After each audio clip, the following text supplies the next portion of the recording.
Your dad is a deeply respected figure here in Imo State, and at least 3 of our past guests, acted Ayodele, acted Bakare, and acted Obasanjo, like raised a lot of praises. How do you personally cope with that level of greatness? That is not their fault. I've seen our young generation acting as though they know it all. That as well gives them that you know it all. Don't come and use that know it all to ruin my own face that I've been building for a long time. I call it a role model. So how we can become an architect. At the first stage, I'll call it the student registration. Was there ever a point in time where you felt so discouraged and you wanted to Coming from being a lady in the men's world is actually very difficult because even there was a place I worked before, the ladies weren't really taken to sight. They're more like a I am a BSc holder. Should I time myself as an architect, or should I just position myself as a draftsman? As a BSc holder? I will position you as a student architect. I won't call you a draftsman. Why is that? Because you are in the process of acquiring the education stuff. Now, to be a registered architect, there are stages. I would say from my own knowledge now, we have been briefed enough. But I would say the rumors itself is what's killing the system. Your knowledge of it is different from knowledge I have, and different from knowledge any other person would have. By the time rumors begin to you tell me your own, I tell you my own, and everything begins to bounce, and then confusion. That was the initial issue I had initially. Okay, when you discuss the history and progression of the industry, probably with study, what core values of the older generation do you think we as young architects will influence? The fact that you are here tells me you are part of the intelligent group of architects who realizes early enough that design isn't enough. You know, you didn't enter this profession to be reduced to an individual who just sits behind a computer all day long. You are here to master the actual business machinery and the deep operational realities away from the drawing board. So if that is you, I will need you to help do some certain things. And the first one, hit the like button right now to help the algorithm push this movement to more of our peers. And also smash the subscribe button so whenever a masterclass is live, you won't miss it. And the architects, if you've done that, let's get into the discourse. Thank you.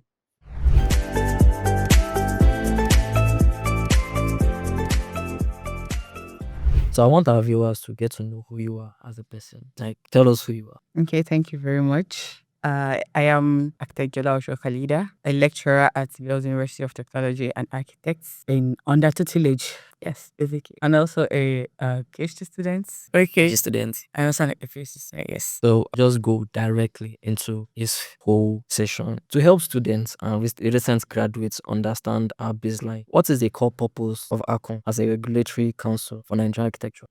Basically, Arcon, the Accreditation Council of Nigeria, is a regulatory body that regularizes the practices and teaching of architecture. It's basically to ensure that there's ethics, there is professionalism to eliminate quackery, while also ensuring that protecting the copyrights and ensuring that documents or drawings made or submitted are only done by the professionals registered with. You now said that they're like the defense line. Yes, that they set a boundary between the quack and then the legalized architect. Okay, so growing up with a prominent leader in this field, you saw how professional governance works from the inside. How can you relate to that? Because for example, my dad, blessed memory, he do tell me some things there because he was not a registered architect, and he used to tell me not to ever proclaim that he was a registered architect. So oftentimes I'm like, okay, you do architecture. What could we say is like their difference between someone that is being called an architect and someone that is being called draftsman? Well, what would I say the difference is between the draftsman and the architect? Of course, when you're designing, you will see there's a big difference when a draftsman designs and when an architect designs. I think in the aspect of functionality. What draftsmen look at most time is probably aesthetics, but they won't look at the fermenters, the functionality, how it flows. The reason why I asked that question is I am a BSc holder. Should I time myself as an architect, or should I just position myself as a draftsman, as a BSc holder? I will position you as a student architect. I won't call you a draftsman. Why is that? Because you are in the process of acquiring the education stuff. Now, to be a registered architect, there are stages. That's the expertise stage where you have the educational learning. You have gotten the educational aspect of it. Then the experience, practical experience part of it, and the training aspect. So like you are only in the first stage, which is the educational aspect. Is this educational aspect that you are yet to complete it because you are still on your way to doing your MSc. So of course, once you are done with the academic parts, the architecture itself is not over. The journey is not over, but you can, at that stage, you can apply for the stage 1 and stage 2, where you can now be called an architect. For now, you are only eligible to apply for stage 1. So I will call you a provisionally registered architect once you have applied. So for now, I'll just call you a student architect. So who exactly are are the people that we can actually say, okay, fine, this person is a draftsman? There are those that do not have basic knowledge of architecture at all. I read like when you studied maybe something else, maybe you studied building technology, and then all of a sudden you are interested in architecture. But instead of going back to school to study that architecture, you started taking up design because you have a basic knowledge of building technology or something, and decided to take up designs and designing, and even going as far as even supervising and constructing. Those are the people that I personally would call a draftsman. You don't have that basic foundation of it. You just have knowledge from your own field or from training, from or looking at or building or working together with someone in the field. Okay, so to simply put it, once I am able to step my foot into an architectural school, Yeah. 100 level, so I've left being called a draftsman. Yes, as long as you finish the undergrad program. Okay. So will you now say that as architects, our core identity is designing? That's the basic misconception that goes around. Architecture goes beyond just designing. People just think that, but it starts from the client briefing to the site analysis to the concept development. And after this concept has been developed, is then this detailed drawing that we're talking about that architects are only known to do that comes in. And even after that, we also go for planning approval, tender documentation, the contractor employment or something like that, the construction supervision stage, and then also do the certification, the handing over, defect management, and then post-occupancy evaluation. So basically, we span more than just the drawing that they fit us into the box. So yes. I feel that people tend to see we as architects as just design alone. Like that is what majority of people see. And luckily, anytime I tend to approach some people, the only thing they feel is an architect's usefulness. It's just designing. So what do you think you're actually doing wrong that people are not actually seeing? Like what do you think as architects, this is the reason why people are seeing us as just draftsmen? Good. I won't say the problem comes from us, because I personally was not still around 2 days ago. I also witnessed such an argument. But as the me that I am, I will walk away. I do not even bicker or do back and forth. So yeah, the person, it was more of, architects, we are just, we only deal with just their aesthetics, and that's all. I was like, okay, no problem, if that is your belief. So I feel like, of course, let me use kitchen, for example. If you're cooking, the food tastes good by the time you're done. Nobody knows the sweat you put behind that finished product. Exactly how architecture is. They only see the finished product. They don't see the whole beginning process. It's only between you and whoever gave you the project and the professionals you are working with that sees the amount of effort. The effort you have put in. So I won't say it is your own fault. I will only put it as the person trying to solicit for attention using that argument. He should broaden his own knowledge or his own horizon on a particular thing before or trained statements. Well, it is kind of like affecting a majority of people that are practicing architecture. And I want to ask you this question. Do you think as a young graduate architect, when people approach us and they're like, okay, I want you to do this job, should we on it down because we are not registered, or we can still take it in and then probably work under a licensed architect to handle it? Now you're talking. Yes, you can. If it seems the project is beyond your power, of course, can consult with a licensed or registered architect to proceed through. And of course, is your mentor, you're under his tutelage, and of course, with his help and guidance, the project is going to come out well. And I believe it's going to have the substance for it to be quality. So yes, as young architects, as soon as we're about to leave school, we want to start looking for mentors, registered architect as mentor. Yes. But then there's this fear, oftentimes most of us we have, and that is the fact that there are some mentors that are skeptical about we young. Yes, that's also there. Yes, I mean, who is going to be registered architect? I won't second guess everyone that wants to come, because you believe it's more like a protection of his own face. So yeah, and he has to be very, very cautious. That also is understandable. But I feel you as a student, you know what you want to get, you know what you need to learn. It doesn't hurt to try to approach different architects. If one tells you no, not everybody can tell you no. So it doesn't mean you should end the journey there because you got one no. Keep meeting other architects. And even if you found one architect that you're under, it doesn't mean you can't learn from other architects. Speak with them, liaise with them, and then inside 5 architects, there should be 2 enough to accommodate you. So I feel like, yeah, once you're out of school, don't just stop your journey at academics. It goes far beyond the qualification itself. Okay, so many young architects get incredibly overwhelmed trying to navigate this whole architectural journey. And I would say I was actually lucky because I was surrounded by people that were pushing me to do some certain thing. I think it was just last week. That was when, because I did a whole lot of research about I call it a roadmap to how we can become an architect. So I want to try to stuff up. So I want you to give like a sketch as to how Okay. in journey usually goes. I would say yes. This that you have here is almost okay. Still needs some touch up. Although I'm not a fully licensed architect yet, I'm just a professionally registered architect, so I can't give full knowledge of everything that goes in as though someone that is already practicing. But I can only give based on the knowledge that I'm familiar with, basically. So at the first stage, I'll call it the student registration. Students, okay. Rest. Mhm. Okay.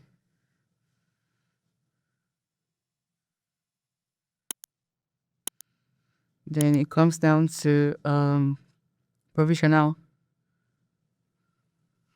stage 1. And here, this is when you have acquired your BSc. Then you go to provisional stage 2. Here you have acquired your MSc degree plus your NYC program. You've completed the NYC program. Then at here you are eligible to continue to be under a mandatory pupillage. Mandatory pupillage. That was all for 2 years. Years of 2 years. This is where the candidate himself learns a lot about site supervision, client management, project management, contract documentation, contract administration, and the whole professional responsibility that this architectural field entails itself. So yeah, after the tutelage, you are then we go down to the pre-licensure seminar. There's a pre-licensure seminar that is held. After the pre-licensure seminar, then you can now apply for your professional exam. That's the professional competence examination. Competence exam. So then, in that exam, it comprises of paper 1, paper 2, paper 3, the orals, and then the portfolio. That's where of the project you did within that 2 years span. Even the project I did under someone's mentorship, yes, within that 2 years tutelage. So during that period, if I have a personal project also, can I add it, or it must be under that's your supervisor? So it must be his own project that I'm working on. Yes, the supervisor must be the one to have supervised the project, because when you're registering, your supervisor is going to attest that yes, you were indeed under him. Like this, I was asking a question. Let me use myself as an example. Let's say you are my supervisor, right? And during the course of the 2 years, I was opportune to also receive projects. Is it that I need to bring those projects to my supervisor to handle, or it is only projects that my supervisor is handling? Those are the only ones I can put there. Well, I would say if you have projects that you got a client and whatever, I won't say it's a bad idea to involve your supervisor. That way it becomes ethically reliable. So giving it to him to supervise, of course you can be the architect that is drawing it and is the one that will supervise to ensure that it has passed the whole stage of being competent enough to be built or being reliable enough to be built. And then you can also go with him during the whole supervision stage, the construction supervision stage, to learn. Of course, you can't learn without a supervisor. He's the one that we're assuming now, that he's the one that would expose you to the field. Assuming even if you already have a pre-knowledge, of course, you can't go to your supervisor and acting like you are I understand. knowledgeable. You would also have to suppress that knowledge you have to learn so you can learn more. So yeah, I feel like you just give it to him, and then just for after in this life you sacrifice to get bigger costs. So that is the least sacrifice you get make to get a bigger. You know what you want to get. That's the road you should keep looking at. Yeah, I feel most students, the reason why all this kind of knowledge is not exposed is because, is it that we are not searching for the knowledge, or the knowledge are things that we are not having easily? I would say from my own knowledge now, we have been briefed enough. But I would say the rumors itself is what's killing the system. Your knowledge of it is different from knowledge I have, and different from knowledge any other person would have. So by the time rumors begin to, you tell me your own, I tell you my own, and everything begins to bounce, and then confusion. That was the initial issue I had initially. I had this thought that why does it feel so overwhelming? I mean, then when I got into the system, I realized that well, it's not as overwhelming as it is. And that time I was so fed up. I was like, I even nearly gave up. I was like, am I still necessary for me to be registered at all? Because this journey is like, then I said, okay, no, come back to where you're coming from. Go and ask the people you know that you grew up with that can tell you properly. That was when I really understood that, okay, what was discussed in amongst my friends and whatnot is quite different from the actual knowledge. So I feel like it's rumors that, and our generation, we don't know more than to listen to the rumors. It's rumors that we believe more than even the actual truth. Yeah, doing the research ourselves. We don't want to have to look at the elders in the eye and ask them, oh, sir, what are we doing to do next, or what's the way forward? We'd rather go and meet our peers and then be carrying the rumors of the sellers spread around, and then that's it. Okay, so Agdatobaso John made mention of something because when I told him that all these informations are not things that we have access to, he said it's because we don't ask questions.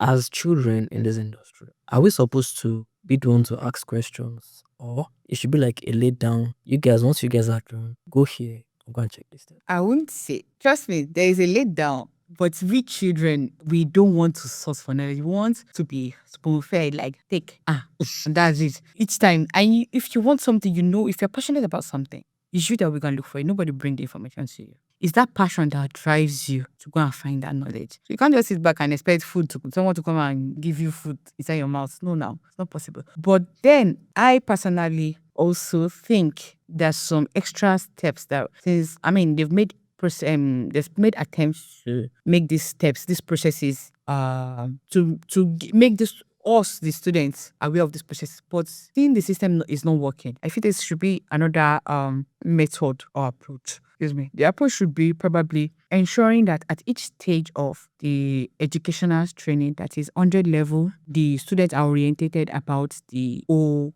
registration process, that is student registration, the first study I was talking about. Brief them that okay, this and that and that. Then when you are done with your BSc program, that's 400 at 400 level, they should also brief them again what they're going to see outside, and what you're expected to see outside, and what you are expected to register at 400 level. That okay, register for your BSc program. Then as at MSc 1, once you enter your first year master's program, you also be you have to come back again with orientation on this whole process and the stages you are at currently and what you can acquire. Then after which you are done with your MSc 2 program, another orientation should be done on you being able to register for provisional stage 2.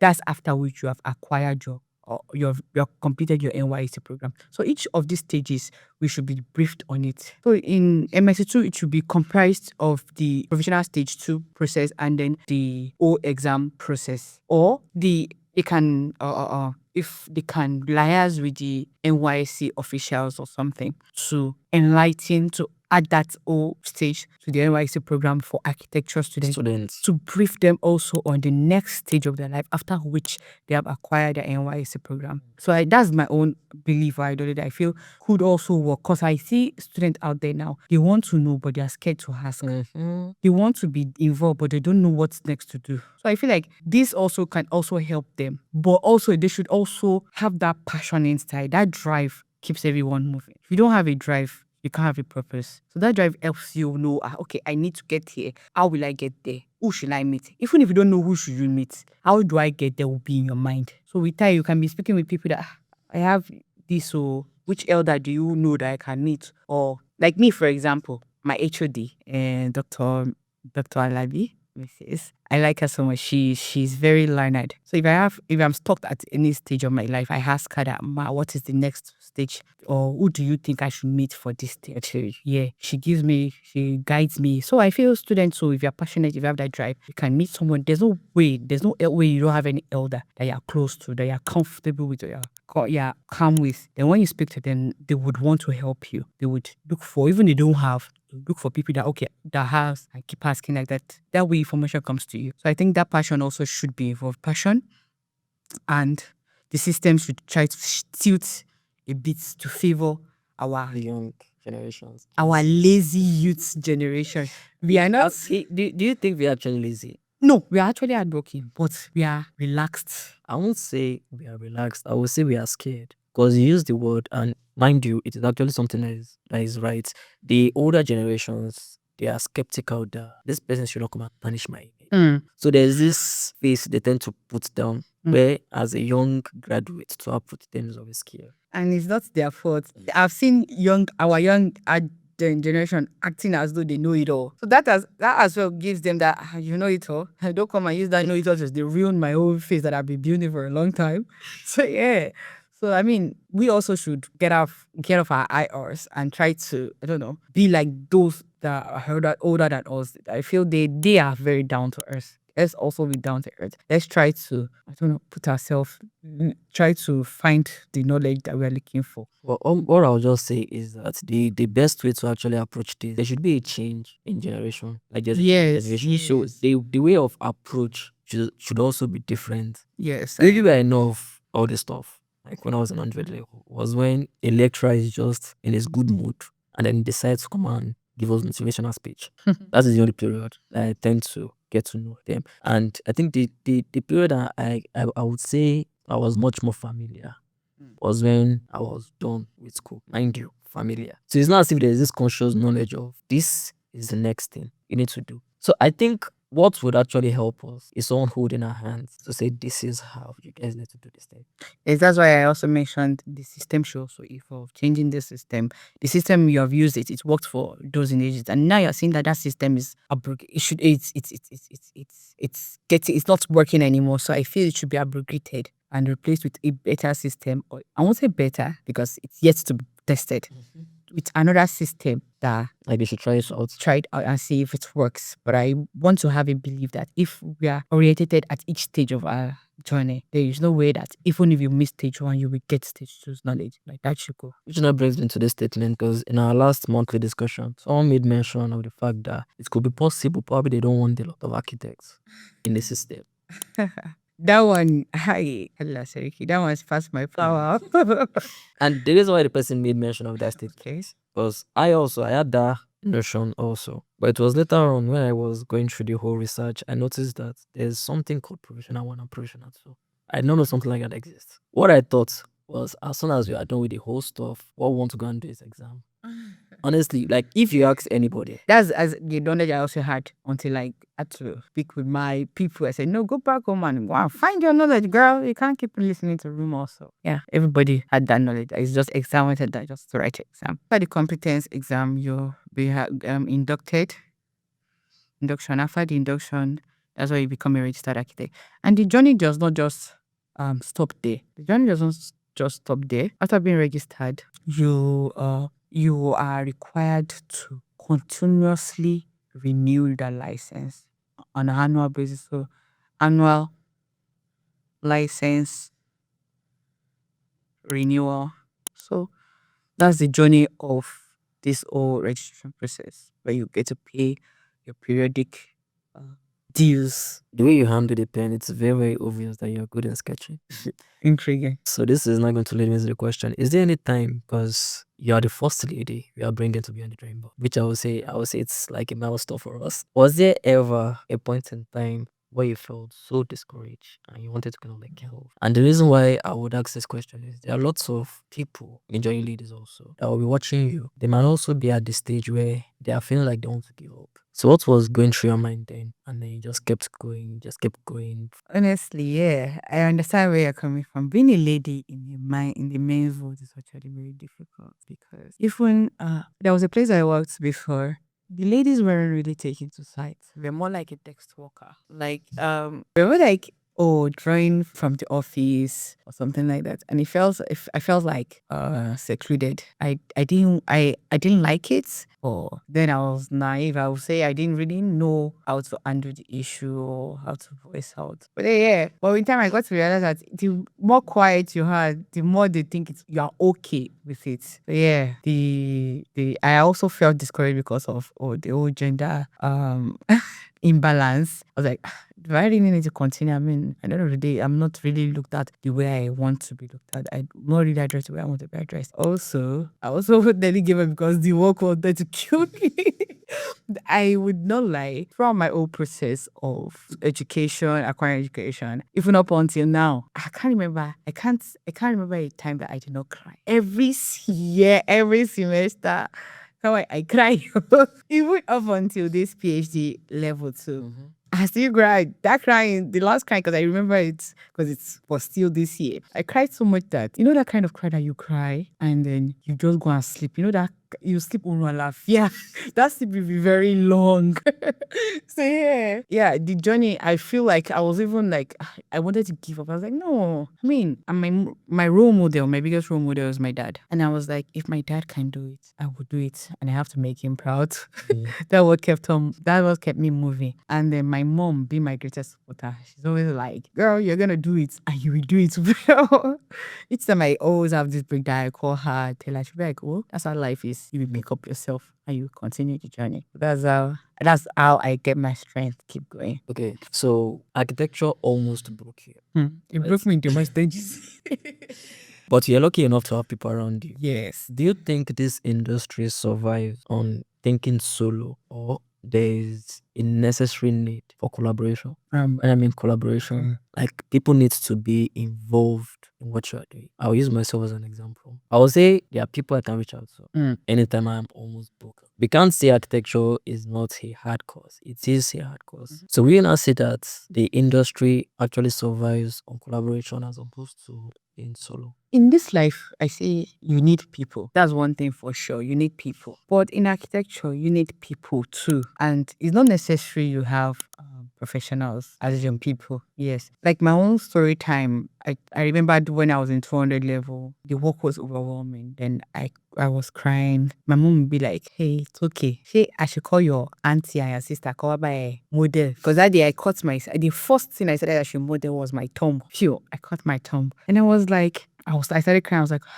it's over. What do I do? I cannot model again because the thumb is already gone. So my mother was like, taking Biabure at the auntie, cover a model. And then lo and behold, my auntie from somewhere else in her own house had to come to my house to help me model. My younger sister was helping me model. Like we all did combine work together. So like I feel like if you have people, you don't have, and funny how they are not in the building industry. My mom is in science. My aunt too is in the same science, the same course. But because they see me draw, they see me do all these things, They have the knowledge. they picked it. That's where the old draftman thing comes in. They picked, and they were helping me do this. And my younger sister had this TD knowledge, so she was able to help me. So I feel like you don't have to. It doesn't. You don't have to surround yourself with architects yet for you to be strong. You can, as long as you have someone that you're comfortable with. Like I said, Dr. Miss Alabi, like you're comfortable, you can talk to, you can confide in. You will really get that strength to keep going. That's what I believe. So it is safe to say that the reason why I kept going was because of the people that are around you. Yes. Well, you now know the educational system, like the architectural educational system, relies solely on us. Like the architectural educational system relies solely on us being individuals. Because anytime we want to present our projects, it's also solo.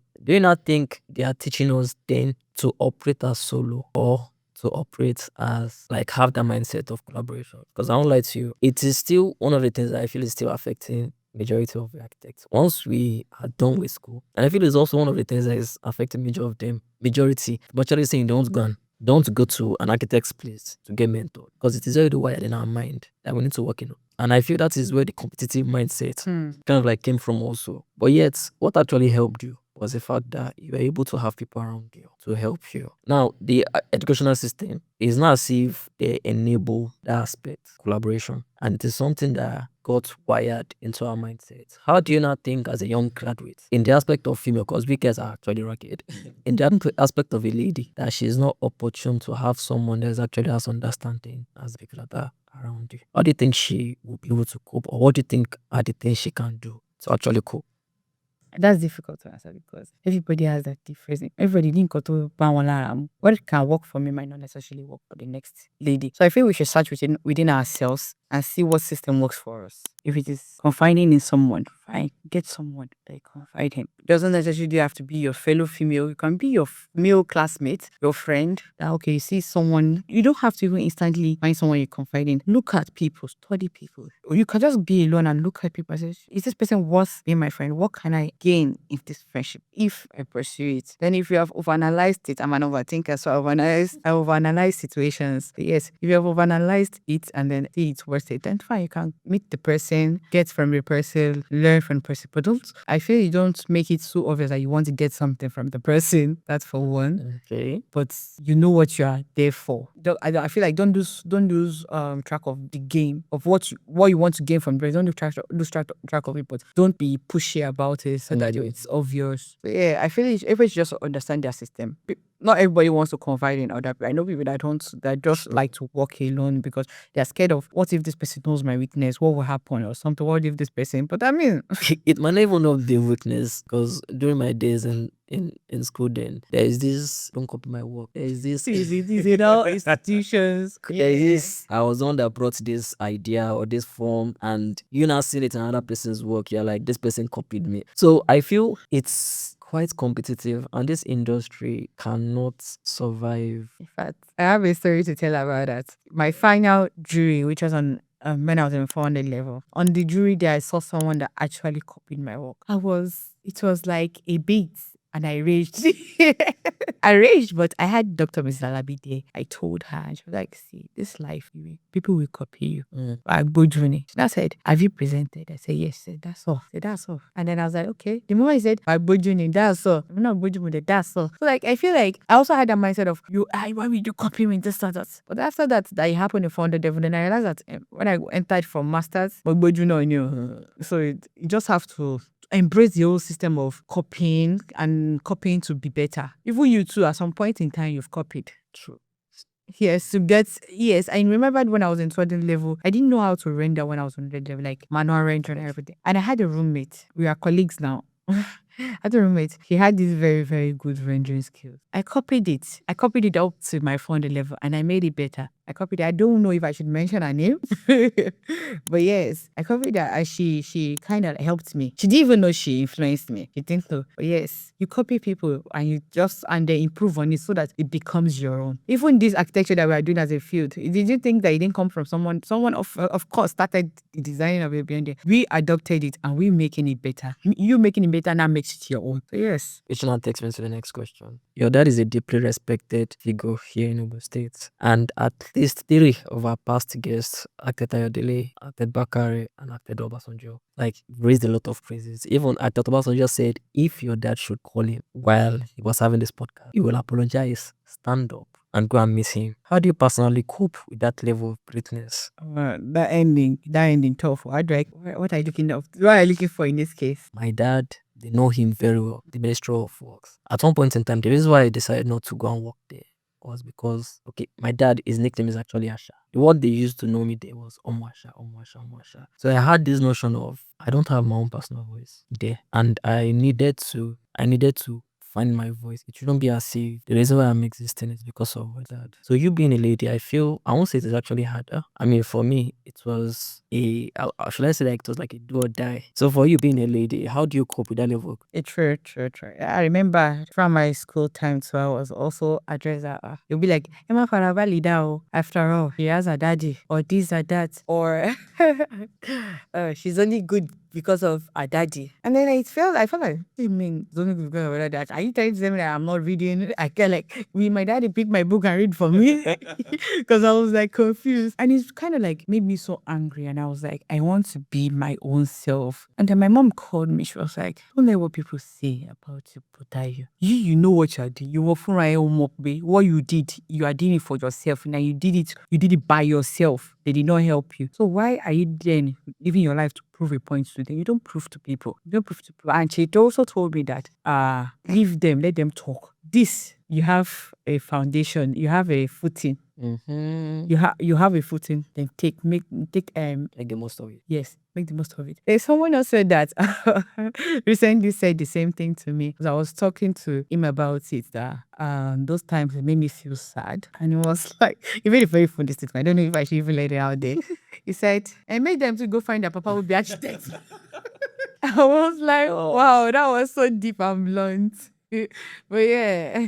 And then I think I got calm about it. I was like, okay, where I would do the best I can, even if there will always be talk, there will always be noise. Every time I said again, that noise take it to cream your body and still stand well. So that's it. Okay, when you discuss the history and progression of the industry, probably with study, what core values of the older generation do you think we as young architects relate to adults? Plus the integrity, the ethics, the work ethics, they uphold that integrity with all their might. And I really respect them for that. Yes, I respect them for that. Like, even in this tough world, the world is tough. Very. But they still uphold that sense of integrity. They said, no, my name is better to build my name than to build Ogun. That same thing. Sorry, when you say Ogun, like in the aspect of wealth. Yes, better to build my name than to get to acquire riches. My name is stronger than riches.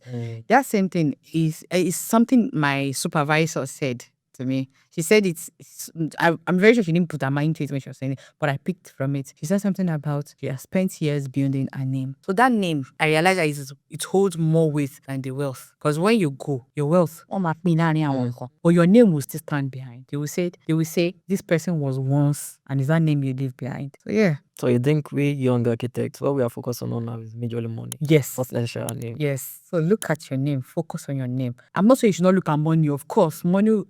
I won't say money will come. Look for money too, but build that name. Build it on integrity. Okay. And you made mention of another statement, work ethics. Yeah, you mean work ethics. What do you actually mean? Is it on the aspect where putting in a millionaire work into a project that you are paid 100,000? Yes. Even if I paid 0 naira, put in your best. Your work will speak for you eventually. And you'll be like, who designed this project? So I feel like even if you are paid 0 naira, do it.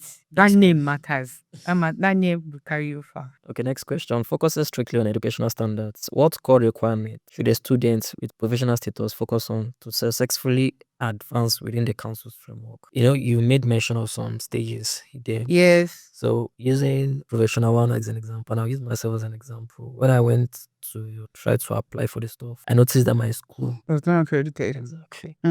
For now, I really do not have a knowledge of that, so I do not want to say what steps can be taken to effect that. But I believe for every problem, there's always a solution. So eventually, there will be a solution. But my knowledge is not vast. So it's not like it is kind of like over. No, it's not over. No, there's no journey that is over.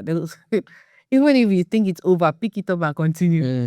There's no journey that is over. Okay, if you were collaborating on a new academic initiative, what practical ideas would you propose to enhance direct mentorship between the senior council and the student body? So let me kind of like paint the picture for you. The young architects, we are scared to meet them. They themselves are skeptical of approaching us. So what do you think can be done? Not skeptical of approaching, skeptical of accepting you. So you mean they don't want to approach us? You are the one approaching them now. Yeah, we are children. Children approach the elders. They receive you. They're only skeptical to receive you. So what do you think can be done in between? We are coming, they are waiting, right? Depends on the energy you are coming with. That should be one. I still put it down to the children ourselves. We should go and meet them. We should go and meet them and come with a positive, calm, and ready to learn energy. Okay. Which now leads me to my last question before we round up this amazing sessions. If you woke up tomorrow and all your professional titles, academic degrees, family legacy were completely gone, how will you describe your core identity as a person outside architecture? Wow, I've never thought of that. Well, I guess I've always wanted to be a fashion designer. I guess I'll pick up that journey. Again, as I said, there's no journey that has an end mark. You would always, wherever it ends, you start again, pick another race and begin to run. So naturally, you're actually a creative person, and that was why you decided to go for art. Yes, oh yes, beautiful. Let me even tell my backstory. When I was young, around 7, I liked dolls a lot up until my 200 level that my roommates, they were so scared of the dolls, they shoot the dolls. I just came out from class. I didn't see the doll again. So yeah, I was so obsessed with dolls. I like dolls a lot. So that I realized that if I'm sleeping with putting them on my bed, and then I just end up seeing some on the floor, and I didn't like that. Like all of them are dolls. I like them. I don't want them to be on the floor. So I decided to build doll houses for them. So I pick cardboard from my daddy's office. I'll probably go to his office to pick all those things. That okay, cardboard, pick cars, or just toy cars from his model in his office, yanking out, yank, and pick gum from his office and build everything together, even up to making the mattresses, the chair that they sit on. At 7, I was determined to give my dolls comfort. So yeah, when I go to sleep at night, I was like, good night, and close the door. So my mom, the first doll house I did, I showed my mom. Mom was like, wow. That time I was shouting, I want to be a civil engineer. I want to be a civil engineer. When I was like, wow, architecture no more imashi. I was like, ah. And then I told she just said, go and show your daddy. My daddy was like, was impressed. I was like, okay. He didn't even think I would ever go and pursue architecture. I was just thinking that I was just exploring or something. That the talent was just inbuilt. So yeah, from there, I started doing more doll houses. And then it was when I got to secondary school, I realized that I think I want to do fashion design because then I was sewing for my cousins. I like that old idea that I'm sewing the clothes and they're wearing it. So then later my mom said, nah, that with all that ado talent that you have, you want to go and throw it away fashion designing, go and do that. I started to do architecture. And then I got to enjoy the journey. I got to enjoy the journey. I said, yeah, architecture is actually the journey I want to, is where I am supposed to be. So if I peradventure lose it, I'll probably go for my second choice of my second favorite, which is the fashion science. So I think I'll also be fine there. So it's actually just puts all this into perspective. Mommy is actually your biggest, My biggest supporter. yeah, My mom. she is. And then, because initially I thought it was because of that. That was why you decided to go for architecture. My dad is my role model. I like this. He's a very principled man. I like to be like him. I want to be like him. He's firm. It's funny how even in my school where I work, my HOD regards me as someone that is very firm. She calls me choleric. Where I think choleric, yeah. So like I just smiled. Accepted it. I just did it. So yeah, I think I with time, because I liked it, I began emulating his personality. Although I'm not perfect in it, I'm not on totally other things, because sometimes I slack and himself is like, you're not doing like me, you're not just like me. But regards strength, I think I would have attained it and I would be better. So Khaleedah, thank you so much for honoring our invitation. And like I used to say, this won't be the last podcast together, because with the whole community we are trying to build, we are still going to call you for our online discussions and thereabouts. So be expecting more of our invitation, right? Architects Khaleedah. So to everyone that are watching, thank you so much. Like, share, and also comment. This is Beyond the Drawing Board. Olusegun Majiabi, and I'll see you in the next episode.